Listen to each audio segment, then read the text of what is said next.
ஐந்து கரத்தனை ஆனை முகத்தினை இந்தின் இளம்பிறை போலும் ஈற்றனை நந்தி மகந்தனை ஞான கொழுந்தனை புந்தியில் வைத்தடி போற்றுகின்றேனே. வணக்கம். நம்ம ஜோதிட சொந்தங்கள் எல்லாத்துக்கும் வணக்கம். இப்போ 6ஆம் அதிபதியை பற்றி பார்த்துட்டு இருந்தோம். அதில் இன்னைக்கு லைவ் ஸ்டார்ட் பண்ணுறதுக்கு கொஞ்சம் லேட் ஆகிடுச்சு. நம்ம எப்பயுமே ஆன் டைம் ஃப்ளைட்டு கரெக்டாக கிளம்பிடுவோம். ஆனால் இன்னைக்கு டியூ டு மான்சூன்னு வச்சுக்கலாம், மழை வேறு பெஞ்சிட்டு இருந்ததா, அதனால் ரீச் ஆகிறது, ஸ்டுடியோ ரீச் ஆகிறது கொஞ்சம் டைம் ஆகிடுச்சு. எனவே மொத்தத்தில் காலதாமதம் தடங்களுக்கு வருந்துகிறோம்னு சொல்லிடலாமா? சொல்லிட்டு அடுத்ததுக்கு போயிடலாம். சரி, இப்போ நம்ம இந்த 6th லார்டு எங்கெங்கே இருந்தால் என்னென்னலாம் பண்ணும் அப்படிங்கிற மாதிரியான ஒரு செட்டப்பில் அந்த ஃபஸ்ட் பார்ட்டை பார்த்துருந்தோம். அந்த ஃபஸ்ட் பார்ட்டில் நிறையா நண்பர்கள் கமெண்ட் கொடுத்துருந்தாங்க. அதில் நிறைய விஷயங்கள் இந்த மாதிரி நல்லாத்தையும் கொடுத்துருக்கீங்க, தெளிவாத்தையும் சொல்லியிருக்கீங்க அப்படின்ற மாதிரியும் கொடுத்துருந்தாங்க. சிலர் ஒரு சில இதை கரெக்ட் பண்ண சொல்லியிருந்தாங்க. அதாவது நிறைய ஜென்ரலாக பேசிடுறீங்க, அதை அப்படி பேசக்கூடாது, நீ இதாத்தையும் பேசணும், அதாவது பாயிண்ட்ஸை மட்டும் டக் டக் டக் டக்குன்னு சொல்லிகிட்டே வரணும் அப்படின்னு. பாயிண்ட்ஸை மட்டும் டக் டக் டக் டக்குன்னு சொல்லிகிட்டே வந்தால் நல்லா தான் இருக்கும், கன்சிஸ்டண்ட்டாக இருக்க மாதிரி இருக்கும். ஆனால் விஷயம் என்னென்னா, அதுக்கு ஒரு புக்கை வாங்கி படிச்சிடலாம் சிம்பிளாக. அது சொல்கிறதுக்கு நான் தேவையில்லை. அதாவது ஒரு விஷயத்தை நம்ம எப்படி கொண்டு போய் சேர்க்குறோம் அப்படிங்கிறதுல தான் இருக்குது. இந்த ரிலேட்டிவ் மெமரி அப்படின்னு சொல்லுவாங்க. அதாவது ஒன்று ரிலேட் பண்ணி அதை மெமரியில் வச்சுக்கிறதுங்கிறது ரொம்ப ஈஸி. சில விஷயங்கள் பாருங்கள், எப்படி நம்ம கேள்விப்படுறோமோ அதே மாதிரி அப்படியே வச்சுருப்போம் மனசில். இதுக்கு ஒரு சின்ன எடுத்துக்காட்டு சொல்கிறேன். உங்களோட ஃபோன் நம்பர் இருக்கு இல்லையா, அந்த ஃபோன் நம்பரை நீங்கள் ஆர்டர் மாற்றி சொல்லி பாருங்கள், உங்களால் சொல்ல முடியாது. சரியா? அதாவது 98421 அப்படின்னு சொல்கிறாங்கல்ல, அதுக்கு பதிலாக 98 42 அந்த மாதிரி, அல்லது 3 நம்பராக சொல்லுங்கள், 984 அப்படின்னு, அப்படி 3 நம்பராக சொல்லி பாருங்கள். உங்கள் நம்பர் தானே, வருஷக்கணக்காக யூஸ் பண்ணுறீங்களா, சொல்லி பாருங்கள், வராது. அப்படின்னா என்ன அர்த்தம் அப்படின்னா, நம்ம எந்த விதமாக, அதுதான் ரிலேட்டிவ் மெமரி அப்படின்னு சொல்லுவாங்க. நம்ம எந்த விதமாக கேள்விப்படுறோமோ, எந்த விதமாக நமக்கு இன்ஜெக்ட் ஆகுதோ அது அப்படியே நிற்கும். சரியா? இப்போ இந்த எங்கள் குருநாதர்கிட்ட நான் பேசிகிட்டு இருக்கல, ஒரு நாள் சொன்னார், இந்த மாதிரி கவிதை யாருக்கு வரும் அப்படின்னு நான் கேட்குறேன். ஏன்னா அவர் பாட்டு சொல்லிக்கிட்டு இருப்பார். அப்போ நமக்கு அது மாதிரி வருமா அப்படிங்கிறது தெரில. அப்போ நான் கேட்குறேன், இந்த மாதிரி கவிதை யாருக்கு வரும் அப்படின்னு தான். அப்போ அவர் தான் சொல்கிறார், இடபமே தனுசே ஏனும் இல்லை முன் மேஷமேனும் நடமுறு இந்த மூன்றில் லக்கினம் எதுவென்றாலும் இடமதில் சனி செம்பாம்பு இருந்திடீர் புலவனாவான். இப்போ பாருங்க, அவர் சொல்லி எவ்வளோ வருஷம் ஆச்சு. ஆனால் எனக்கு அந்த இன்சிடெண்ட்டு இன்னமும் ஞாபகத்தில் இருக்குது. கைத்துக்கட்டில் படுத்துட்டு இருந்தார், நான் உட்காந்துருந்தேன் சைடில் கைத்துக்கட்டில் போட்டு, வீட்டு வாசலில் உட்காந்து நிலா வெளிச்சத்தில் பேசிக்கிருக்கான். அப்போ இந்த கவிதை வருது. அப்போ இது அப்படியே மனசில் நிற்கிது. இதுதான் ரிலேட்டிவ் மெமரி அப்படிம்பாங்க. நீங்கள் டைரெக்டாக எனக்கு பாயிண்ட்டு தான் வேணும் அப்படின்னா ஒரு புக்கை எடுத்து படிக்கலாம். ஜோதிட புக்கு எத்தனையோ புக் இருக்கு இல்லையா, எடுத்து படித்தோம்னா என்ன ஆகும்னா, நீங்கள் படிக்க படிக்க நல்லா புரிகிற மாதிரியே இருக்கும். அதுக்கப்புறம் ஒரு 4 நாள் கழித்து அதை ரிவைன் பண்ணி பாருங்கள். அந்த புக்கை எடுத்து கையில் வச்சுக்கிட்டு இதில் என்னென்ன படித்தோன்னு ரிவைன் பண்ணி பாருங்கள், வர்றது கஷ்டம். எல்லாமே வந்துடாது. அதாவது வராதுன்னு சொல்லலை, வரும், ஆனால் எல்லாமே வந்துடாது. அதனால தான் என்ன சொன்னால், கற்றலின் கேட்டல் நன்று அப்படின்னா, அதாவது இப்போ படிக்கிறதுங்கிறத விட கேட்குறது தான் நல்லது அப்படின்ற மாதிரியான ஒரு பாயிண்ட் சொன்னாங்க. அதை ஒரு நண்பர் அதை ஒரு குறையாகவே சொல்லியிருந்தார். அதாவது இந்த மாதிரி நீ பாயிண்ட்ஸ் எல்லாம் இப்போ சொல்கிறது இல்லை, 10 வருஷத்துக்கு முன்னாடி நீ சொன்னது மாதிரிலாம் இல்லை அப்படின்னு. 10 வருஷத்துக்கு முன்னாடி பேசவும் தெரியாது இல்லை, ஏதோ தெரிஞ்ச வரைக்கும் பேசுகிறதானே, இப்போ மட்டும் நம்ப பழகிட்டியான்னு கேட்டுறாதீங்க. அப்படி இல்லை, இன்னும் பழகிக்கிட்டு இருக்கான். சித்திரமும் கைப்பழக்கம் தானே, அந்த மாதிரியான அமைப்பு. அது இல்லாமல் இதில் நிறையா கொடுத்துருந்தாங்க, கமெண்ட்ஸ் வந்துருந்துச்சு. இந்த பாருங்கள், போட்டிருக்காரு பாருங்கள், எனக்கு 6ஆம் இடத்து திசை ஆரம்பித்தவுடன் எனக்கு மாற்றம் இல்லை, நான் பணிபுரியும் இடத்தில் 20 வருடமாக இருந்த நிர்வாக குழு மாற்றம் அடைந்தது. நான் மாறலையா, எனக்கு போல அந்த இதே மாறிச்சு, கம்பெனி மாறிடுச்சு அப்படின்ற மாதிரி. அப்புறம் ஒரு நண்பர் கொடுத்துருந்தாங்க, அது என்ன ஐடியாவில் கொடுத்தாருன்னு தெரியல. அதாவது பல ஜோதிடர்கள் பூடான் வக்கரகதி கணக்கிட வேண்டாம் என்று கூறுகிறார்கள், உங்கள் கருத்தை சொல்லுங்கள், மிக்க நன்றின்னு. இந்த பூடான் அப்படின்னாக்க, நான் பூட்டான், ராயல் பூட்டான் லாட்ரி தான் பார்த்துருக்கேன். இந்த பூட்டானுக்கு வக்கரம் எப்படின்னு தெரியல எனக்கு, அது என்னால் அண்டர்ஸ்டாண்ட் பண்ண முடியலை. படித்ததும் என்ன சொல்ல வர்றாருன்னு எனக்கு புரியலை. மற்ற கமெண்ட்ஸ் எல்லாம் ஓவராலாக அப்படியே பார்த்துருவேன், இருந்தாலும் அதில் இந்த கமெண்ட் எனக்கு புரியலை. அதை விட இன்னொன்று என்னமோ சொன்னாங்களே, நீ என்னத்தை கண்டுபிடிச்சிருக்க, எதையாவது கண்டுபிடிச்சி சொன்னியான்னு ஒரு நண்பர் கேட்டிருந்தாரு.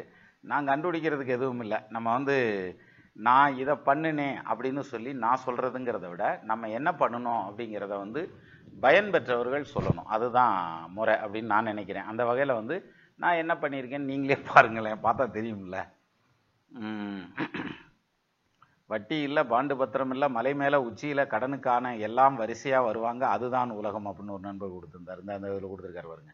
Nearly 50 to 60% of all videos first part is wasted in empty useless talks not connected with the topic அப்படின்னு சொல்லியிருந்தீங்க. அதாவது சார், ஓரெண்டு 2 2 4ன்னு வாய்ப்பாடு மாதிரி அப்படி ஸ்ட்ரைட்டாக படிச்சுட்டு வர்றதுங்கிற என்னுடைய தியரி. அப்படி நான் அப்படி யோசிக்கிறேன்.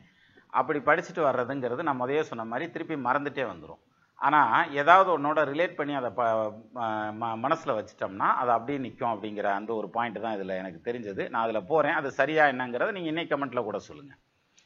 Compared to all videos, all your videos 5 or 8 years back recent videos are not educate enough அப்படின்னு சொல்லி கொடுத்துருந்தாரு. அஃப்கோர்ஸ் நீங்கள் வந்து ஒரு லெவலுக்கு படிச்சுட்டு வந்துட்டீங்கன்னு அர்த்தம்.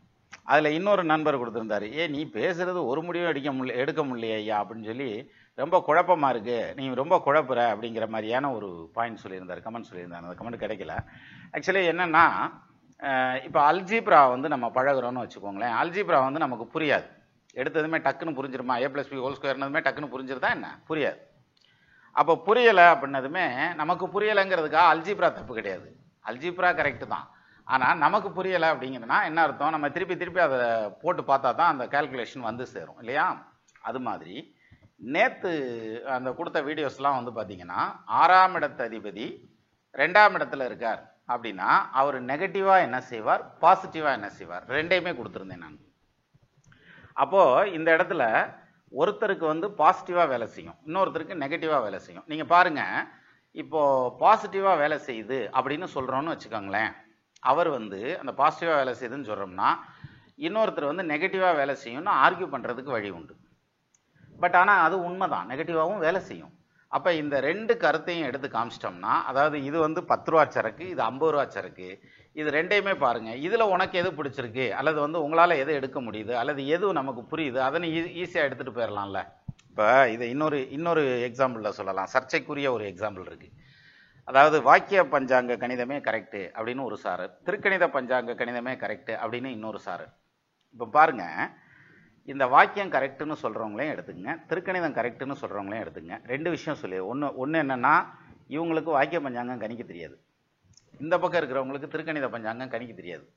ஆனால் கேட்டால் என்ன சொல்லுவாங்க, நான் வந்து அது என்ன டெலஸ்கோப்பில் பார்க்குறோம், இதில் சொல்கிறேன், நாசாவில் சொல்கிறேன், அதில் சொல்கிறேன், இதில் சொல்கிறேன், எல்லாம் சர்த்தியான். அதே மாதிரி இவங்களை கேட்டோம்னாக்க அது வழியாக வந்தது, அதெல்லாம் மாற்ற முடியாது அப்படின்ற மாதிரி, இன்னும் கோயிலில் அதெல்லாம் ஃபாலோ பண்ணுறாங்க அப்படின்ற மாதிரி அப்படி பேசுவாங்க.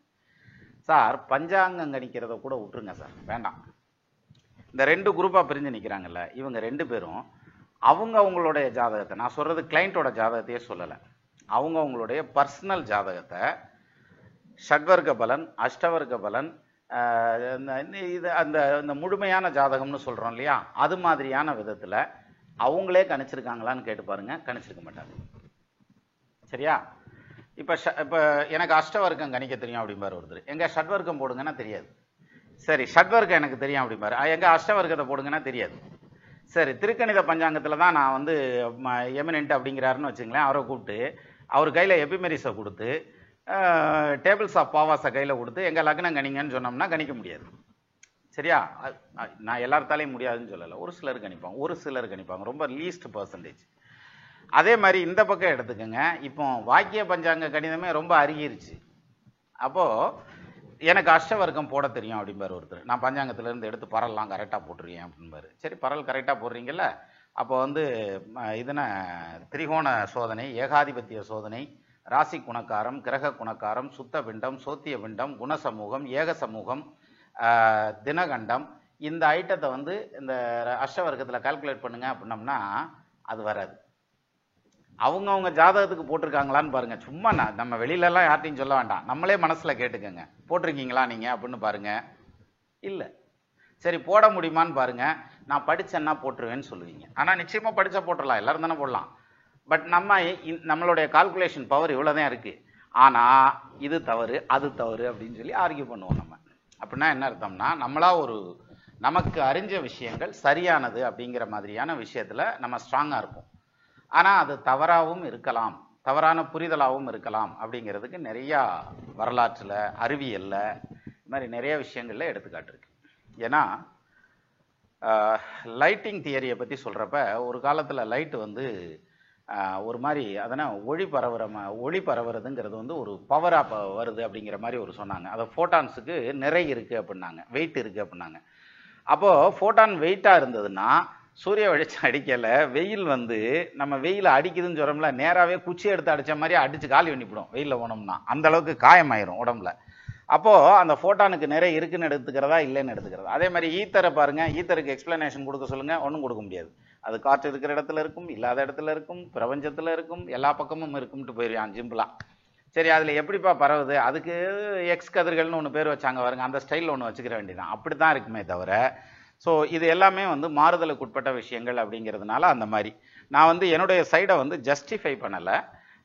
ஜஸ்ட் வந்து என்னுடைய புரிதல் என்னங்கிறத அந்த கமெண்ட்ஸுக்கு எகென்ஸ்டாக சொல்கிறேன், வேற ஒன்றும் இல்லை. எகென்ஸ்ட் மீன்ஸ் உங்கள் கருத்துக்கு எகென்ஸ்டாக இல்லை, இந்த கமெண்ட் போட்டதுக்கு பதில். அதில் ஒரு நண்பர் கொடுத்துருந்தார், ஜோசியமும் கெமிஸ்ட்ரியும் கற்றுக் கொடுக்கப்படும், ஜோசியமும் கெமிஸ்ட்ரியும் கற்றுக் கொடுக்கப்படும் அப்படின்னு போட்டிருந்தாரு. அதாவது அது என்னத்த சொல்கிறது, அதாவது அறிந்த விஷயங்கள் இருக்கு இல்லையா, ஒரு எடுத்துக்காட்டு கொடுக்கறதுக்காக டக்குன்னு அது ஞாபகத்தில் வருது. இதெல்லாம் பிளான் பண்ணி பேசுறது இல்லை சார், சும்மா அப்படியே பேசிட்டு இருக்க வர்றது தான், அதை அப்படியே எடுத்து விடுறது தான். இதை வந்து நம்ம என்ன எழுதி வச்சுக்கிட்டா பேசுகிறோம், இல்லை இல்லை.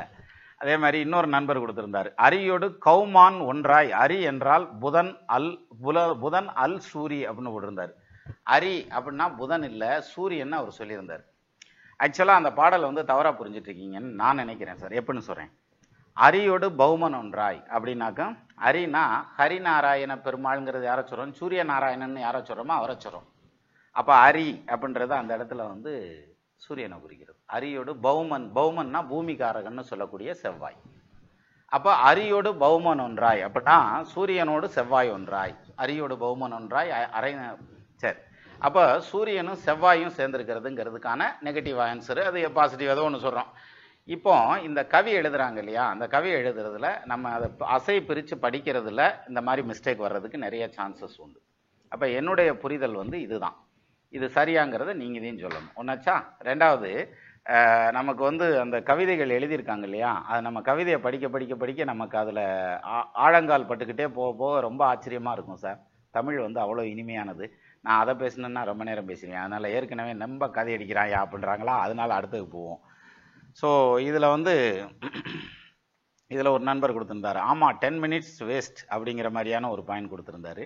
ஆக்சுவலாக இதில் வந்து எனக்கு வேஸ்ட்டாக நான் உங்கள் டயத்தை வேஸ்ட் பண்ணுற மாதிரி எனக்கு தோணலை. என்ன காரணம்னா, ஒரு பேஸ் தெரிஞ்சிச்சுன்னா நல்லாயிருக்கும் அப்படிங்கிற மாதிரியான ஒரு ஐடியாவில் தான் நான் சொன்னது. மற்றபடி நீங்கள் வந்து வெறும் பாயிண்ட்ஸை மட்டும் சொல்லுங்கள் அப்படின்னாக்க நம்ம வாட்டுக்கு ஒரு புஸ்தகத்தை எடுத்து விரிச்சு வச்சு கடன்னு படிச்சுட்டு போயிடலாம். இல்லை புஸ்தகத்தை பார்த்து படிக்கிறான்டான்னு சொல்லுவாங்கங்கிறதுக்காக கையில் வேணால் எழுதிட்டு அதை நம்ம வச்சு அப்படியே படிச்சுட்டு அப்படியே பாயிண்ட்ஸாகவே சொல்லிட்டு போயிடலாம். பட் பாயிண்ட்ஸ் அப்படிங்கிறது நிற்குமா அப்படின்னா, மறுபடியும் நான் சொல்கிறேன், மனசில் நிற்கிறது கஷ்டம். கேட்குறதுக்கு வேணால் இருக்கும், ஆனால் மனசில் நிற்கிறது கஷ்டம். ட்ரை பண்ணி பாருங்கள், அதுக்கப்புறம் வேணால் நம்ம வீடியோவை நீங்கள் ட்ரை பண்ணுங்கள். அப்புறம் இன்னொரு நண்பர் கொடுத்துருந்தார், வேதியியல் லேபுக்கு போக வேண்டும், பிஎஸ்சி எம்எஸ்சி எம்ஃபில் பிஹெச்டி போட்டிருந்தார். ஜோசியம் படிக்கிறதுக்கு லேபுக்கு போகணும் அப்படின்ற மாதிரி போட்டிருந்தார். எனிவே இது மாதிரி நான் இப்போ அந்த வீடியோவில் பேசலையே சொல்லியிருந்தேன், கோல் போஸ்ட்டுன்னு ஒரு பக்கம் இருந்தால் இன்னொரு பக்கம் கோல் போஸ்ட் இருந்தால் தான் விளாட முடியும், ஒரே ஒரு கோல் போஸ்ட்டை வச்சுக்கிட்டு எப்படி விளாட்றது அப்படின்ற மாதிரியான ஒரு பாயிண்ட் சொல்லியிருந்தேன். அதுதான் அதனுடைய வெளிப்பாடு தான் இதெல்லாம் அப்படிங்கிறது என்னுடைய எண்ணம். சரி, இப்போ ஒரு நண்பர் கொடுத்துருக்காரு, ரேணுகா கொடுத்துருக்காங்க, Renuka B, how to contact you sir for horoscope consultation அப்படின்னு கொடுத்துருந்தாங்க. இப்போ வரைக்கும் இப்படி என்னை கான்டாக்ட் பண்ணுங்க அப்படின்னு சொல்லி நான் பிஸ்னஸ் ப்ரமோஷனுங்கிற விதத்தில் எதுவும் பண்ணதில்லை. பட் இருந்தாலும் நிறைய இந்த மாதிரி கமெண்ட்ஸ் வந்திருக்கு. அதுக்கு ஒரே ஒரு வார்த்தை சொல்கிறேன், நீங்கள் கம்யூனிகேட் பண்ணுறதுக்கான டூல் வந்து ஸ்க்ரீனில் எல்லா ஸ்க்ரீன்லேயுமே இருக்கும், இமெயில் ஐடி இருக்கும். நமக்கு வந்து சிங்கிள் விண்டோ தான், நம்ம மெயிலில் மட்டும் கான்டாக்ட் பண்ணால் போதும். சரியா, எதுனாலும் நீங்கள் அதில் வந்து சொல்லுங்கள். அடுத்தது வந்து நிறையா கொடுத்துருந்தாங்க கமெண்ட்ஸு, அதாவது பெரும்பாலும் கொஷின்ஸ் வந்திருக்குது. வணக்கம் ஜெயா, குழப்பத்தின் உச்சம் சாமி, 6ஆம் அதிபதி 6 ஆட்சி உச்சம், அவர் கூடவே சனி உட்கார்ந்துட்டு இருக்கார், அது போதா குறைக்கு ராகுவுக்கு வீடு கொடுத்துருக்கு, திசை நடத்துவது அந்த ராகுவே என்னை படாப்படுத்துது அப்படின்னு போட்டிருந்தார். ஒன்றும் கவலைப்படாதீங்க, அதாவது every beginning has an end, every end has a beginning. அதனால் நிச்சயமாக வந்து இதுக்கு ஒரு முடிவுங்கிறது இருக்கும். ஒரு காலத்தில் உங்களுக்கும் வந்து அதில் வந்து பாசிட்டிவான ஒரு இடம் வந்துடும், கவலைப்பட வேண்டாம். சரியா, 20 வருஷம் வாழ்ந்தவனும் இல்லை, 20 வருஷம் கெட்டவனும் இல்லை அப்படின்னு ஒரு பாயிண்ட் சொல்லுவாங்கல்ல, அந்த மாதிரியான அமைப்பில் எடுத்துக்கிடலாம். இப்போ இந்த வீடியோ வந்து கிட்டத்தட்ட 15 மினிட்ஸ் வந்து இதுலேயே பேசிட்டு போயிட்டோம் இல்லையா? 15 yes, nearby 15 minute nearby 15 minutes ஆயிடுச்சு. அதனால் இதில் வந்து திருப்பி நான் சப்ஜெக்டை பேசினேன்னு வச்சுக்கோங்களேன். இந்த முன்னால் இருக்கிறத கேட்டுட்டு அப்புறம் பின்னால் போகிறதுங்கிறது இந்த சிலர் சொல்கிறாங்க இல்லையா, சப்ஜெக்டாக கேட்கணும் அப்படிங்கிறதுல ஆர்வமாக இருக்காங்க இல்லையா, அவங்களுக்கு வந்து முடியாமல் கூட போகிறதுக்கு வாய்ப்பு உண்டு. அதில் வந்து இந்த வீடியோ மிஸ் பண்ணுறதுக்கு கூட வாய்ப்பு இருக்குது. அதனால் இதுக்கு டைட்டிலை மாற்றி விட்டுட்டு இந்த லைவுக்கு அடுத்து நான் வந்து ஒரு வீடியோ வந்து பப்ளிஷ் பண்ணுறேன். அஃப்கோர்ஸ் நாளைக்கு கூட பப்ளிஷ் ஆயிரும் அது உங்களுக்கு. அதில் வந்து இந்த மிச்சம் இருக்கக்கூடிய ராசிகளில் 6ஆம் இடத்ததிபதியினுடைய டாமினேஷன் எப்படி இருக்கும் அப்படிங்கிறத பார்க்கலாம். நான் இந்த கமெண்ட்ஸை பார்த்ததுமே இதுக்கு பதில் சொல்லணும்னு நினச்சேன். அது கொஞ்சம் கடகடன்னு வந்துருச்சு. இன்னும் கூட இதில் வருதே, கடக லக்னம் பௌர்ணமி சந்திரன் 6ஆம் இடத்தில். சார், பௌர்ணமி சந்திரனாக இருக்கட்டும், அமாவாசை சந்திரனாக இருக்கட்டும், அது எந்த லக்னமாக இருக்கட்டும், 6ஆம் இடத்துல இருக்கிறார், எத்தனாம் இடத்ததிபதியாக இருக்கிறார், யாருடைய சாரம் வாங்கியிருக்கார், அல்லது ஸ்தான பலத்தோடு இருக்காரா, அந்த பாயிண்ட்டை பாருங்கள் போதும். சார், நீங்கள் சுபகிரகம் பாவகிரகங்கிற பாயிண்ட்டை எடுத்தால் தான் சார் உங்களுக்கு இந்த வார்த்தையே வரும். பௌர்ணமி சந்திரனா, அமாவாசை சந்திரனா, தேய்விரை சந்திரனான்ற மாதிரியான பாயிண்டெல்லாம் அங்கே தான் வரும். ஆனால் ஒன்றும் அப்படி ஒன்றும் உரி பண்ண வேண்டியது இல்லை. அடுத்தது வந்து சிவராஜ் கேட்டிருக்காரு, கன்னி லக்னம் 6th house lord Shani in 6th house with Chandran பூரட்டாதி 1st பாதம் அண்ட் ஆல்சோ குரு பார்வை ஃப்ரம் துலாம் நவ் ஹேப்பனிங் சனி திசை 15 இயர்ஸ் கம்ப்ளீட்டட். எப்படி இருக்குது இந்த திசை? நிறைய கஷ்டம் அப்படின்னு கொடுத்துருந்தாங்க. அதாவது 6ஆம் இடத்ததிபதி கன்னியா லக்னத்துக்கு 6ஆம் இடத்துல ஆட்சி பெற்ற நிலையில் நிற்கிறார் அப்படின்னு சொல்லியிருந்தீங்க இல்லையா. பூரட்டாதி காலில் பாதகாதிபதி கால் வாங்கியிருக்கார் இல்லையா. கண்டிப்பாக ஃபைனான்ஷியலாக உங்களுக்கு நெருக்கடி நிறையா கொடுத்துருக்கோம். அதே மாதிரி கெரியர் செட்டில்மெண்ட் இல்லாமல் திணறி இருப்பீங்கிற மாதிரியான ஒரு பாயிண்ட் உண்டு இதில். இதை தான் திருப்பி கொஸ்டினாக கேட்டிருந்தீங்க. இதுக்கிடையில் கேனை சென்ட் ஜாதகமான இது மறுபடியும் அதாவது உங்களுக்கு கம்யூனிகேஷன் என்னன்னு கேட்டிங்கன்னா கம்யூனிகேஷன் டூல் சொல்லிட்டேன். அதுக்கு அதை விட்டுறலாம். அடுத்ததுக்கு போகலாம். Exalted Mercury and Rahu in Arudra in Gemini, Arudra நட்சத்திரம் in Gemini. How Rahu mahadasha for Capricorn ascendant? Sir, not only இந்த Capricorn ascendant, Rahu dasha will give the prosperous development if the Mercury is ஆட்சி in the same place where the Rahu is placed. அதனால் இது கேப்ரிகான்னு இல்லை, அக்வாரியஸாக இருந்தாலும் தான். Even இது தனுசு லக்னமாக இருந்தாலும் அதுவும் வந்து பாசிட்டிவான பலன்கள் தான் செய்யும். தனுசு லக்னத்துக்கு பாதகாதிபதி புதன் இல்லையா. புதன் தசை நடந்துச்சுன்னா பாதகம் நடந்துடும், ஆனால் ராகு தசை நடந்துச்சுன்னா பாசிட்டிவ் நடக்கும் அப்படிங்கிற மாதிரியான பாயிண்ட். அடுத்தது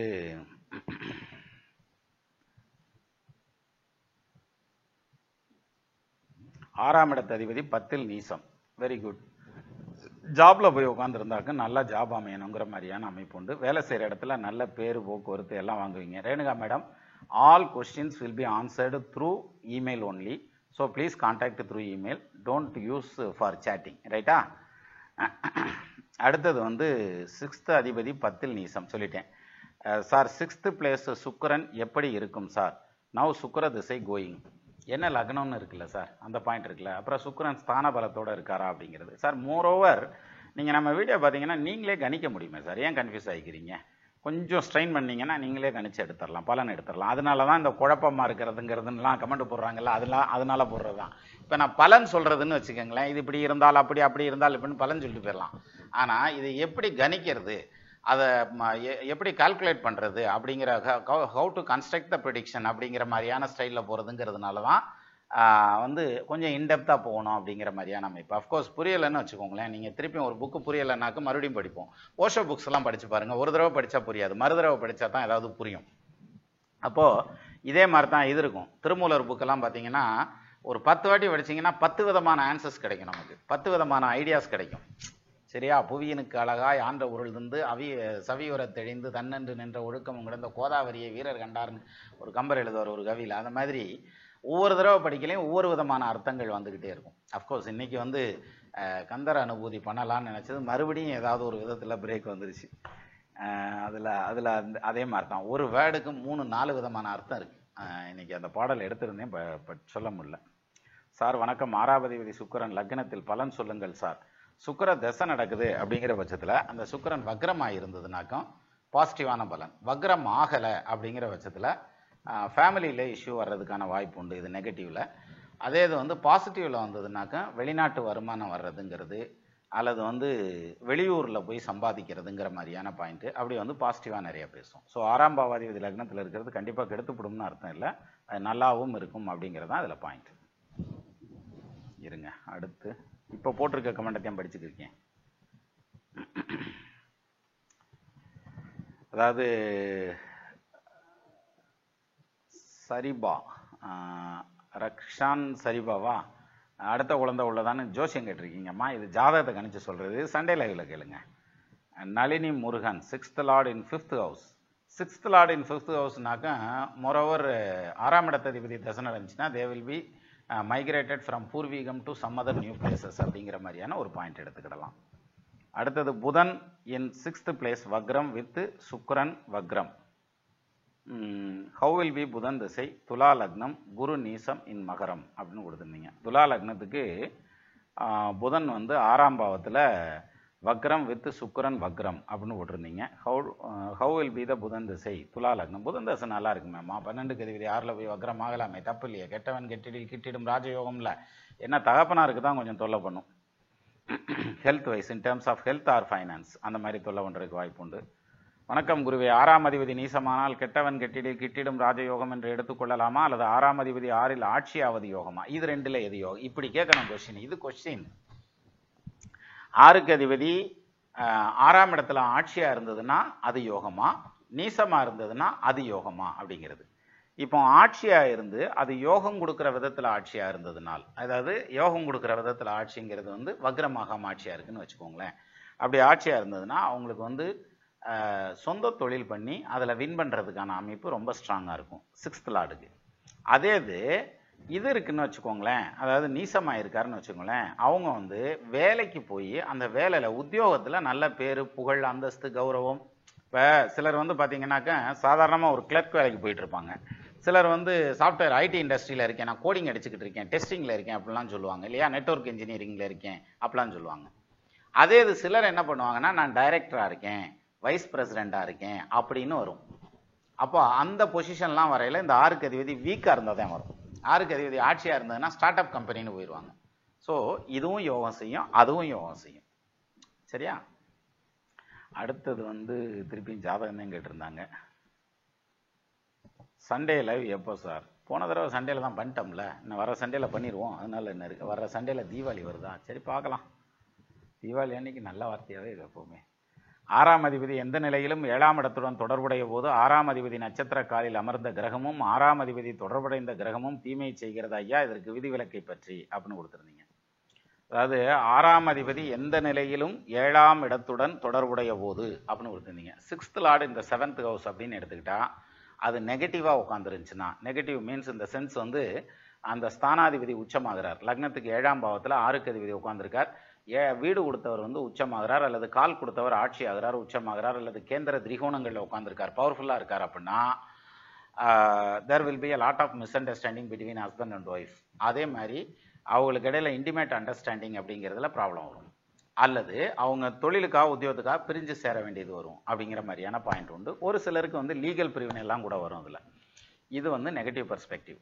இதே இது பாசிட்டிவ்ல சொல்லணும் அப்படின்னு எடுத்துக்கிட்டோம்னா 6க்கு அதிபதி 7ல் நிற்குதுன்னா வீட்டுக்காரம்மாவை விட்டுட்டு இவர் வெளியூர் போவார், வெளிநாடு போவார், அங்கே வேலை பார்ப்பார், அதுக்கப்புறம் இந்த அம்மாவை கூப்பிடுவார், கொஞ்ச நாள் வச்சிருப்பார், திருப்பியும் ஊருக்கு அனுப்புவார். அது பிள்ளைகளுடைய படிப்பாக இருக்கலாம், அந்த பொண்ணு கன்சீவ் ஆனதுனாலையா இருக்கலாம், ஏதோ ஒரு காரணம், அவங்க அப்பா அம்மாவுக்கு உடம்பு முடியாமல் போனதுனால கூட அனுப்புறேங்கிற மாதிரி அனுப்புறதா இருக்கலாம். இப்படி ஏதாவது ஒரு ரீசன்னால அவங்க திருப்பியும் வந்து வெளியில், அதாவது இவர் இருக்க இடத்துக்கு ஃபேமிலியை அழைச்சிட்டு திருப்பியும் ஊருக்கு அனுப்புவாங்கங்கிற மாதிரியான பாயிண்ட் உண்டு. ஆனாலும் வருமானத்தில் குறைபாடு கொடுக்காதுங்கிற மாதிரியான அம்சம் உண்டு. அப்போது 6th லார்டு இந்த 7th ஹவுஸ் அப்படிங்கிறது வந்து கேட் ஆன் த வால்ங்கிற மாதிரி எங்கிட்டு மூவ் ஆகுதுங்கிறத கொஞ்சம் நிதானமாக ஹேண்டில் பண்ணணுங்கிற மாதிரியான அமைப்பு உண்டு. அடுத்தபடியாக விஷ்ணு நந்தகுமார் கேட்டிருக்காரு, தனுசு லக்னம் ஜாதகம் கேட்டிருக்கீங்க. இது ஜாதகம் டேட் ஆஃப் பர்த் டைம் எல்லாம் வந்து நீங்கள் இதில் போடுங்க சார், சண்டே லைவில் போடுங்க, அதான் கரெக்டு.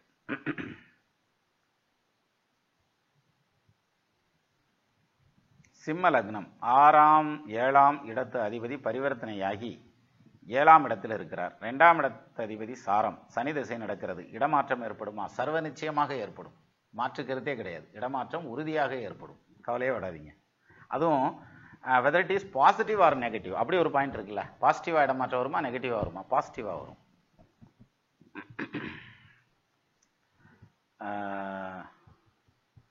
திருக்கணிதம் வாக்கியம் வித்தியாசம் கண்டுபிடிப்பது சொல்லிக் கொடுங்கள் சார், எடுத்துக்காட்டு ஜாதகத்துடன் அப்படின்னு கொடுத்துருந்தீங்க. இதில் இங்கே பலன் கணிக்கிறத சொன்னாலே கன்ஃபியூஸ் ஆகிடுறாங்க.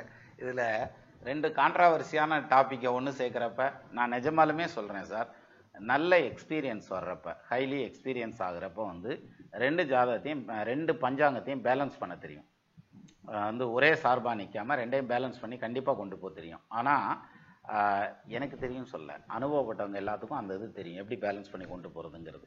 இது வந்து நல்ல ஒரு எக்ஸ்பீரியன்ஸ் வந்ததுக்கப்புறம் நீங்கள் பேலன்ஸ் பண்ணால் தான் பண்ண முடியும், இல்லாட்டி தப்பாக பண்ணிடக்கூடாது. ஏன்னா இது இந்த பலன் கணிக்கிறதுலேயே ஏகப்பட்ட வித்தை இருக்குது. அப்போ இதையும் தாண்டி இதெல்லாம் இது எக்ஸ்ட்ரா வரக்கூடிய விஷயங்கள். ஏன்னா திருக்கணிதம் வாக்கியம்ங்கிற அந்த கான்ட்ராவர்சி வந்து இப்போ தானே வருது. நீங்கள் நல்லா யோசிச்சு பாருங்கள், கொஞ்ச நாளைக்கு முன்னாடி ஒரு 6-7 வருஷத்துக்கு முன்னாடி, இல்லாட்டி ஒரு 10 வருஷத்துக்கு முன்னாடி கூட பாருங்கள் சார், ராகு கேது பயிற்சி பலன்கள், குரு பயிற்சி சனி பயிற்சி பலன்கள் பல வருஷமாக ஓடுது, அது பிரச்சனை இல்லை. ராகு கேது பயிற்சி பலன்கள்லாம் பாருங்கள் 10 வருஷத்துக்கு முன்னால் போட்டாங்களான்னு பாருங்க, ஒன்றும் கிடையாது, ஒன்றும் சத்தம் இல்லாமல் இருந்தது. இப்போ இந்த அதே மாதிரி இப்போ இன்னொரு பெரிய இது என்னென்னா, ஒருத்தருக்கு வந்து அஷ்டமாதிபதி தசை நடக்குது, அது வந்து ரொம்ப சிரமப்படுத்தக்கூடிய தசை. ஒருத்தருக்கு வந்து லாபாதிபதி தசை நடக்குது, தனாதிபதி தசை நடக்குது. அப்போ அவங்களுக்கு நிறைய சம்பாதிக்கக்கூடிய தசை அது, ரைட்டா? இப்போ இவங்க 2 பேர்த்துக்குமே என்ன ஒரு எண்ணம்னா, எனக்கு வந்து 9ல் குரு வந்துருச்சு. யாரு? இந்த அஷ்டமாதிபதி தசை நடக்குது பாருங்க, நெகட்டிவான ஒரு தசாபுத்தி நடந்துட்டு இருக்கு. அவருக்கு வந்து அவர் சொல்றார், எனக்கு வந்து 9ல் குரு வந்துருச்சு, அல்லது வந்து லாபஸ்தானத்தில் குரு வந்துருச்சு. அப்போ இந்த குரு பயிற்சி எனக்கு யோகமாக இருக்குமா? ராகு எது பாசிட்டிவான இடத்துல இருக்கு, அப்போ அதனால எனக்கு ராகு எது பயிற்சி யோகத்தை செய்யுமா? சனி நல்ல இடத்துக்கு வந்துட்டாரு, அப்போ சனி பயிற்சி யோகத்தை செய்யுமா? இப்படிங்கிற மாதிரியான அந்த எதிர்பார்ப்புலேயே வந்துடுறாங்க. ஆக்சுவலாக என்னை பொறுத்த வரைக்கும் இது தவறான புரிதல். அதாவது தசாபுத்தி இடம் கொடுக்காம கோச்சாரம் எதையுமே எடுத்து கொடுத்துறாது. தசாபுத்தியில் இல்லாமல் கோச்சாரம் கொடுக்கறதுக்கு வாய்ப்பே கிடையாது. இன்னொரு பாயிண்ட் கூட சொல்கிறேன், இதை நம்ம எப்படி புரிஞ்சுக்கலாம். அதாவது குரு பலம் அப்படின்னு எடுத்துக்கிட்டா 2ஆம் இடத்தை குரு பார்த்தா, லக்னத்தை குரு பார்த்தா, 7ஆம் இடத்தை குரு பார்த்தா, இது 5ஆம் இடத்தை குரு பார்த்தா, இதெல்லாம் குரு பலம் வருதுன்னு அர்த்தம், சரியா? இப்போ குரு பலம் வந்து பார்த்தீங்கன்னா ஒரு 2 வருஷத்துக்கு ஒருக்கா வந்துக்கிட்டே தான் இருக்கும், சரியா? அப்போது ஒருத்தருக்கு வந்து பிறந்ததுலேருந்து கல்யாணம் 30 வயசில் ஒருத்தர் பண்ணுறாரு, 40 வயசில் ஒருத்தர் பண்ணுறாருன்னு வச்சுக்கோங்க, சரி 30லேயே வச்சுக்கிடுவேன், 30 வயசில் பண்ணுறாருன்னா 2 வருஷத்துக்கு ஒருக்கா குருபலம் வந்ததுன்னா, அட ஒரு 10 வருஷமாவது குருபலம் வந்திருக்காதா? அப்போ 10 வாட்டி அவர் கல்யாணம் பண்ணிட்டாரு. இல்லை ஏன் பண்ணலை? அதான் குருபலம் வந்துருச்சுல்ல, கோச்சாரம் தான் நல்லா தானே இருக்குது, பண்ண வேண்டியதானே கல்யாணம், பண்ண முடியல அல்லது பண்ண மாட்டாங்கல்ல. விஷயம் என்னன்னா, அந்த குரு பயிற்சி சனி பயிற்சி ராகு பயிற்சி அப்படிங்கிறதெல்லாம் இட் ஹேஸ் எ லிமிடேஷன். அதுக்கு மேலே எல்லாம் தவாது. அதுக்கு மேலே தவறுறதுக்கு இங்கே பேக் சப்போர்ட் இருக்கணும். எது? தசாபுத்தி அங்கே சப்போர்ட் பண்ணுனா மட்டும்தான் இந்த கோச்சாரம் பாசிட்டிவாக நெகட்டிவாக வேலை செய்யும். இப்போ ஒருத்தருக்கு பாசிட்டிவான டைம் நடந்துட்டுருக்கு, அவர் உடனே சார் எனக்கு அஷ்டம சனி வந்துருச்சு, என்ன செய்யறது, அவ்வளோதையும் போச்சு, மூரத்தையும் காலி பண்ணிவிடும் போல இருக்குது அப்படின்னு அப்படி கிளம்பி வந்துடுறாங்க. அஷ்டம சனி வந்தால் அதனால் பாதிப்பு ஒன்றும் இருக்காது. யார்? பாசிட்டிவான தசாபுத்தி நடந்துட்டு இருக்குங்கிற பட்சத்தில் அவங்களுக்கு லாபாதிபதி தசை நடக்குது, லக்னாதிபதி தசை நடக்குது, தனாதிபதி தசை நடக்குது, நிஜமாக சொல்கிறேன் சார், பாதிக்காது. ஆனால் தசை நடக்கிறது ரொம்ப வீக்காக நடந்துட்டு இருக்கு அப்படின்னா, அப்போ இவருக்கு யோகமான ஒரு குரு பயிற்சி சனி பயிற்சி ராகு பயிற்சி வந்தால் கூட அது பெரிய அளவில் அந்த முழுமையான யோகத்தெல்லாம் கொடுக்க முடியாது, சரியா? முழங்கை நீண்டால் முன்கை நீளும் அப்படிங்கிறதா மேட்ரு. இதில் முழங்கையில் தசாபுத்தியை வச்சுங்க, ஜாதகத்தை வச்சுங்க, அவங்களுடைய கன்ஸ்ட்ரக்ஷன் ஆஃப் ஜாதகத்தை வச்சுங்க. இதில் வந்து முன்கையில் வந்து இதை வச்சுக்கோங்க, எது? கோச்சாரத்தை வச்சுங்க. அப்போ முழங்கை நீளாமல் முன்கை நீளாது, அதான் மேட்ரு. அடுத்தது வந்து, வணக்கம் குருஜி, மகர லக்னம் 1-7 பரிவர்த்தனை, சனி தசா பலன் நன்மையா தீமையா பலன் குருஜி, சனி புனர்வூசம் சாரம் அப்படின்னு கொடுத்துருந்தீங்க. அதாவது மகர லக்னத்துக்கு 1-7 பரிவர்த்தனை. சார் நீங்கள் எந்த லக்னம்ங்கிறத விடுங்க, அதே மாதிரி எந்த கிரகம் பரிவர்த்தனை ஆகுதுன்னு விடுங்க. இப்போ சிலர் சொல்லுவாங்க எனக்கு வந்து பாவ பரிவர்த்தனை இருக்குது அப்படிம்பாங்க. என்னையா பாவ பரிவர்த்தனை அப்படின்னா, 8க்கு அதிபதியும் 6க்கு அதிபதியும் பரிவர்த்தனை ஆகிருக்காங்க, அது பாவ பரிவர்த்தனை இல்லையா அப்படின்னாக்கு கிடையாது சார். 8ல் 8க்கு அதிபதி ஆட்சி, 6ல் 6க்கு அதிபதி ஆட்சின்னு அர்த்தம். அப்போ 6ஆம் இடத்துல பாவகிரகங்கள் இருந்துச்சுன்னா 6க்கு அதிபதி பாவகிரகம் தானே. 6ஆம் இடத்துல 6ஆம் இடத்ததி பாவகிரகம் இருந்துச்சுன்னா யோகம்னு எத்தனை பாடல்ல சொல்கிறேன். அதே மாதிரி 8ஆம் இடத்துல 8ஆம் இடத்ததிபதி ஆட்சியாக இருந்துச்சுன்னா அவங்களுக்கு ஆயுள் போக்குவரத்து ரொம்ப நீளமாக இருக்குன்னு சொல்லிட்டு போகிறேன். அப்போ இதில் எங்கே நெகட்டிவ் வந்தது? அந்த 2மே துர்ஸ்தானங்கள் பரிவர்த்தனை ஆகிறதுங்கிறதுனால அது கொடுமையான பலன்களையும் கடுமையான பலன்களையும் வாய்ப்பே இல்லை ராசா, அப்படிலாம் செய்யாது. அதை விட்டுட்டு இதில் வந்து இந்த 1-7 பரிவர்த்தனை கேட்டீங்க இல்லையா, ஒன்றும் பயப்பட வேண்டியதில்லை. என்ன லக்னத்துக்கு? உங்களுக்கு மகர லக்னத்துக்கு இல்லையா? மகர லக்னத்துக்கு 1-7 பரிவர்த்தனைங்கிறது சந்திரனும் சனியும் பரிவர்த்தனை ஆயிருக்காரு, தப்பு இல்லையே. 2ல் தனஸ்தானத்துல தனாதிபதி ஆட்சியாகி நிற்கிறது தவறு கிடையாது. 7ஆம் இடத்துல சந்திரன் ஆட்சியாகி நிற்கிறது நல்ல விஷயம் இல்லையா. பங்கமில்ல ஆட்சி உச்சம் பால் நீராக எதிரும் பெற்றேன்றான்ல. ஸோ அதுவும் யோகம் தான். இங்கே தனாதிபதி ஆட்சியாக இருக்கிறது பெரிய தன யோகம் சார், சனி தசை நடந்ததுன்னா. ஆனால் உங்களுக்கு என்ன தசை, சனி தசா பலன் நன்மையா தீமையா சார்? சனி தசை நல்லா இருக்கும், சனி வந்து வக்ரமாக இருக்கக்கூடாது, அவ்வளோதான். அது ரொம்ப முக்கியமான பாயிண்ட். அதில் சிலருக்கு வக்ரம் ஆனால் தான் தப்பிக்கும் சார். வக்ரம் ஆனதுனால உயிர் தப்பிச்ச ஜாதகம்லாம் இருக்குது. வக்ரம் ஆனதுனால கல்யாணம் நடந்தது, வக்ரம் ஆனதுனால சொத்து பத்து சேர்த்தது, தொழில் அமைஞ்சது, வெளிநாடு போனது, இதெல்லாம் இருக்கும். சிலருக்கு வக்ரம் ஆனதுனால இதெல்லாம் கெட்டு போயிடும், வக்ரம் ஆனதுனாலேயே கெட்டு போயிடும். அப்போ ஒருத்தருக்கு வக்ரம் ஆகிறதுனால பாதிக்கும், இன்னொருத்தருக்கு வக்ரம். இப்போ இது இப்படி பேசுகிறப்பத்தான் சார் குழப்பம் வர்ற மாதிரியே இருக்குது. என்னையா பேசுறீங்க, ஏதாவது ஒரு பக்கம் நின்னா தண்ணியை குடிச்சா தாகம் தீரும்னு சொல்லு, இல்லாட்டி தீராதுன்னு சொல்லு. நான் தீரும் ஆனால் தீராதுன்னா என்ன அர்த்தம் அப்படின்ற மாதிரி இருக்கு இல்லையா. அதுதான் ஜோசியம். இதை பழகிறது தான் சார் ஜோசியம். அதை வந்து நம்ம இது புரியலை அப்படிங்கிற பட்சத்தில் ஆஹா என்னத்தையே நம்ம குழப்பறான் ஐயா அப்படின்ற மாதிரியான வாயினில் உயிர்வாங்க. கிருஷ்ணமூர்த்தி கேட்டிருக்காரு, குரு அவர்களே, மேசலக்னம் கடகராசி, 5ல் ராகு, தனுசில் குரு, சுக்கிரன் சனி, துலாம் சூரியன், நடப்பு ராகு திசை, சனி புத்தி.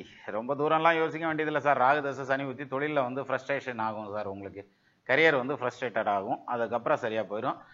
சனி வக்ரமாக இருந்ததுன்னா ராகுதச சனி புத்தி நல்லத்தையும் இருக்கும், கவலைப்பட வேண்டாம் சரியா. மீன லக்னம், லக்னத்தில் சூரியன், வர்க்கோத்தமம், சூரிய தசா எப்படி இருக்கும்? இந்த வர்க்கோத்தமத்தை பற்றி நாங்கள் கவலையே படுறது இல்லை சார். உண்டென்பார் சிலர், இல்லை என்பார் சிலர், எமக்கு இல்லை அந்த கவலை அப்படின்னு வாங்கல. அது மாதிரி whenever you have tried to get the interpretation through the நவாம்சம், then you mean வர்க்கோத்தமம் is a most key point to get the prediction இல்லையா. ஆனால் இங்கே நமக்கு அதெல்லாம் தேவையில்லை. எது வர்க்கோத்தமம்ங்கிறது வந்து வேண்டியதில்லை சார்.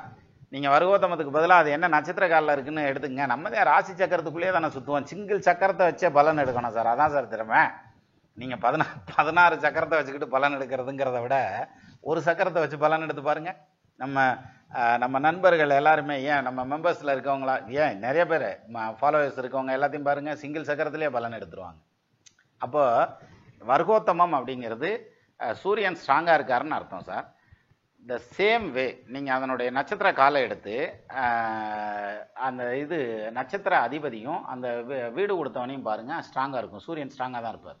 அப்போ தான் இங்கே வர்க்கோத்தமம் வரும், இல்லாட்டி வராது. அதனால தான் இங்கேயே எடுத்துக்கலாங்கிறது.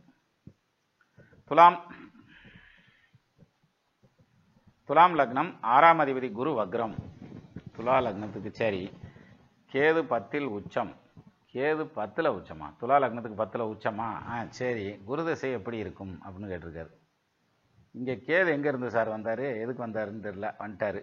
துலாம் லக்னம், 6ஆம் அதிபதி குரு வக்ரம், கேது 10ல் உச்சம், குரு திசை எப்படி இருக்கும்? 6ஆம் அதிபதி வக்ரமாக நிற்கிறதுங்கிறது நல்ல விஷயம் தானே. அதாவது வேலையில் இருந்தீங்கன்னா நல்லாயிருக்கும், சொந்த தொழில் பண்ணிங்கன்னா சிரமப்படுவீங்கிற மாதிரியான பாயிண்ட் உண்டு. இது வந்து ஒரு பொதுவான பலன் தான் சொல்கிறேன். அதே மாதிரி விடுதலை ராஜ், பாதகாதிபதி திசை, 6ஆம் அதிபதி நட்சத்திரம், என்ன நடக்கும்? தனுசு லக்னம், பாதகாதிபதி புதன், 6ஆம் பாவாதிபதி சுக்கிரனுடைய நட்சத்திரத்தில் உட்காந்துருக்காரு, என்ன நடக்கும் அப்படின்னு கேட்டிருக்காரு. இருப்பிட மாற்றம் நடக்கும், தொழிலில் சேஞ்சஸ் ஆகுன்ற மாதிரியான அமைப்பு. ஆரம்பத்தில் ஃபைனான்ஷியல் டிஃபிகல்ட்டிஸ் இருக்கும், ஆனால் பின்னால் வந்து பெரிய அளவில் ஃபைனான்ஷியலாக செட்டில் ஆவீங்கிற மாதிரியான அமைப்பு இருக்கும். அடுத்தது வந்து கடக லக்னம், 6ஆம் அதிபதி குரு நீசம் உடன் செவ்வாய். கடக லக்னம், 6ஆம் அதிபதி குரு நீசம் உடன் செவ்வாய், சுக்கிரன் சனி மீனத்தில், நடப்பு குரு திசை எப்படி இருக்கும் அப்படின்னு கேட்டிருந்தீங்க. 6க்கு அதிபதி 7ல் நிற்கிறதுங்கிறத தான் சொல்லியிருந்தேன் சார், இப்போ தானே பேசணும். 6க்கு அதிபதி 7ல் உங்களுக்கு நிற்கிறதுங்கிறது பாசிட்டிவ் பலன் கொடுக்கக்கூடிய விதத்தில் நிற்கிறார். இப்போ நீங்கள் வந்து மேரேஜ் ஆகிருந்தீங்கன்னா இந்த குரு வந்து 6ஆம் பாவத்தில் உச்சமாக இருந்ததுன்னு வச்சுக்கோங்களேன். 6ஆம் அதிபதி 7ல் வந்து ஸ்ட்ராங்காக இருக்கார், சனி ஆட்சியாக இருக்கார், அவர் கூட 6ஆம் அதிபதி நீச்சபங்க ராஜயோகத்துக்கு போகிறார். இந்த மாதிரி ஏதாவது அது வந்து பவர்ஃபுல் ஆச்சுன்னாக்க நெகட்டிவ் இம்பேக்டை கொடுக்கும், குடும்பத்தில் பிரச்சனைகளை கொடுக்கறதுங்கிறது, பிரிவினைகளை கொடுக்கறதுங்கிறது, அல்லது கடன் போக்குவரத்து கொடுக்கறதுங்கிற மாதிரியான பாயிண்ட் வரும். இந்த நீங்கள் சொன்ன இந்த கேஸில் வந்து பார்த்தீங்கன்னா யோகமாக இருக்கும் குருதசை. குருதசை ஃபைனான்ஷியலாக உங்களை செட்டில் பண்ணிடுறேன் சார், சொத்து வாங்குவீங்க, எழுதி வச்சுக்கோங்க, கன்ஃபார்மாக நடக்கும். அடுத்தது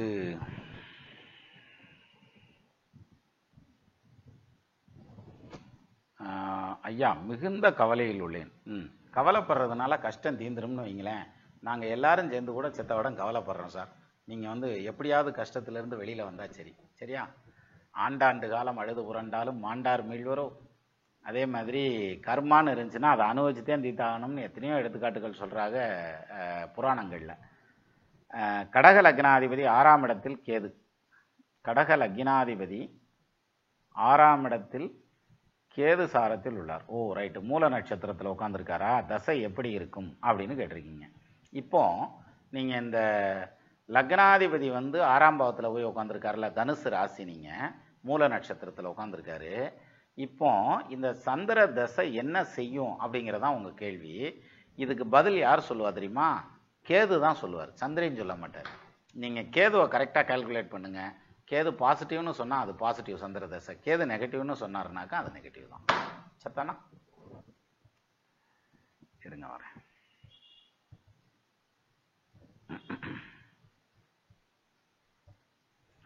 அண்ணா, மீன லக்னம் 8ஆம் அதிபதி ஆட்சி, 12ஆம் அதிபதி ஆட்சி, 6ஆம் அதிபதி ஆட்சி என்ற நிலையில் பாக்யஸ்தானத்துடன் செவ்வாய் சூரியன் பரிவர்த்தனையில் உள்ளது. இந்த ஜாதகத்தில் 3, 6, 8, 12 ஆட்சி ஜாதகத்தின் அப்படின்னு 2 கொஸ்டின் மார்க் போட்டிருக்காரு. சார், உங்களுக்கு 13 கிரகம் ஆட்சியாக இருந்தாலும் பிரச்சனை இல்லை, அதே மாதிரி 12 கிரகம் நீச்சமாக இருந்தாலும் பிரச்சனை இல்லை. நான் என்ன சொல்கிறேன்னு புரியுதா உங்களுக்கு? அந்த மாதிரிலாம் வராது. அதுக்காக சொல்கிறேன். எத்தனை கிரகம் ஆட்சியானாலும், எத்தனை கிரகம் உச்சமானாலும், எத்தனை கிரகம் நீசமானாலும் அந்த ஜாதகன் யோகத்தை அனுபவிக்க போகிறானா இல்லையாங்கிறத அவருக்கு அடுத்தடுத்து வரக்கூடிய தசைகள் மட்டும்தான் நிர்ணயம் பண்ணும். சரியா? இப்போ ஒரு சின்ன எடுத்துக்காட்டு. 3 கிரகம் ஆட்சியாக இருக்குது, இல்லை 4 கிரகம் ஆட்சியாக இருக்குது. உங்களுக்கே எடுத்துங்க, 4 கிரகம் ஆட்சியாக இருக்குது. 3, 6, 8, 12. இல்லை 8ல் 8 அதிபதி ஆட்சியாக இருக்கிறது நல்ல விஷயம் சார். 12ல் 12 அதிபதி ஆட்சியாக இருக்கிறது அதை விட சிறப்பு. அதே மாதிரி 6 அதிபதி ஆட்சியாக இருக்கிறதுங்கிறது நல்ல விஷயம். சரியா? அதனால் இது உள்ள ஒன்றும் நெகட்டிவ்லாம் பெருசாக இல்லை. இதில் என்னென்னா தசை நடக்கணும், அப்போ தான் அதனுடைய பலனை முழுமையாக அனுபவிக்க முடியும். சார், ஒரு ஜாதகத்தில் 10ஆம் இடத்ததிபதி ஆட்சியாவோ உச்சமாவோ இருக்கார் சார், அப்படி வச்சுக்கோங்க. இப்போ ஜோதிட கிரந்தங்கள் என்ன சொல்லுது அப்படின்னா, ஏன்னா ஒரு பலன் சொல்கிறதுக்கு ஒரு சாஸ்திர பிரமாணம் வேணும். அந்த சாஸ்திர பிரமாணம் என்ன சொல்லுதுன்னா, 10ஆம் இடத்ததிபதி பவர்ஃபுல்லாக இருந்தால் those person is ideal person to do the own business in successfully அப்படிங்கிற மாதிரியான ஒரு பாயிண்ட் சொல்கிறேன். அதாவது பிரமாதமாக தொழில் பண்ணுறதுக்கான யோகா காரியம் அப்படின்னு. 10க்கு அதிபன் ஆட்சி உச்சம், வரிவாய்ச்சி வரும் கேந்திரமாய் வித்தைக்குரிய தானமுடு விடங்கு முதைய தலமதனை புத்திரர்கிறையும் கவிமாலும் புகுந்து காணின் தனவானாம். ரைட்டா? அப்போ 10 ஆட்சியாக நின்றுச்சுன்னா அவ்வளோ பெரிய யோகம். சிலருக்கு ஆட்சியாக இருக்கும், ஆனால் அவங்க வேலைக்கு போயிட்டுருப்பாங்க. ஏப்பா அப்படின்னா அந்த 10க்கு அதிபதி தசையோ அவருடைய நட்சத்திர காலில் உட்காந்துருக்கிறவனுடைய தசையோ டச்சே ஆயிருக்காது. சரியா? இப்போ இந்த ஜாதகருக்கு 10க்கு அதிபதி ஆட்சி ஆனா என்ன, ஆகாட்டி என்ன? நம்ம இதில் தமிழ் படத்தில் சோக்கில் தான் சொல்லுவாங்களே, இனி அந்த பிள்ளை வயசுக்கு வந்தா என்ன, வராட்டி என்ன, அப்படி போயிரும்ல. அதாவது என்ன விஷயம்னா, இப்போ 65 வயசுல ஒருத்தருக்கு 10ஆம் இடத்ததிபதி திசை வருகிறது, அவர் உச்சம் பெற்று இருக்கிறார், ஆட்சி பெற்று இருக்காருன்னா பத்திரமா இருக்க சொல்லியா என்ன செய்யறது, அதை வச்சு அப்படின்ட்டு போயிடும். அதே அது 25 வயசுல ஒருத்தருக்கு வருது, 10ஆம் இடத்ததிபதி ஆட்சி பெற்றவனுடைய திசை வருது, எழுதி வச்சுங்க. என்ன எவ்வளவு பெரிய வேலையில இருந்தாலும் எழுதி கொடுத்துட்டு வெளில வந்து சொந்த தொழில் பண்ணி ஜெயிச்சிருவான். அப்போ இவருக்கு 10ஆம் இடத்ததிபதி ஆட்சி, சொந்த தொழில் பண்ணி ஜெயிச்சிட்டு இருக்காரு. இவருக்கு 10ஆம் இடத்ததிபதி ஆட்சி, அவர் கவர்மெண்ட் வேலை பார்த்து ரிட்டையர்ட் ஆகி வீட்டில் உட்காந்துருக்காரு, இண்டு பேப்பரை படிச்சுட்டு. அப்படின்னா என்ன அர்த்தம்? இவருக்கும் அந்த 10 ஆட்சி, இவருக்கும் ஆட்சி. ஏன் 2 விதமான பலன் செய்யுது? இதுதான் யா ஜோசியம். அதை புரிஞ்சுக்கிறதே ஜோசியம். சரியா? இருங்க, அடுத்து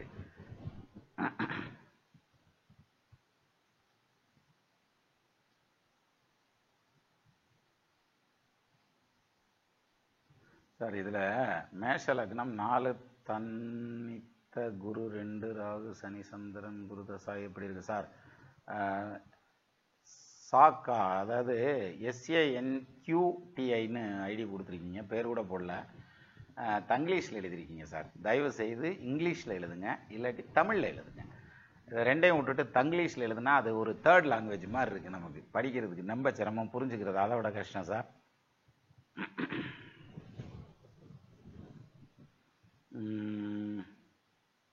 வணக்கம் குருவே. துலாம் லக்னம் 6ல் சுக்கிரன் மற்றும் சூரியன், 6க்குடைய குரு 11ல் சுக்கிரன் நட்சத்திரத்தில் வக்கிரம். இந்த கிரக நிலையில் துலா லக்னத்துக்கு 11 இல்லையா? சரி, இந்த கிரக நிலையில் குரு தசா நன்மையா அல்லது தீமையா அப்படின்னு கேட்டிருக்கீங்க.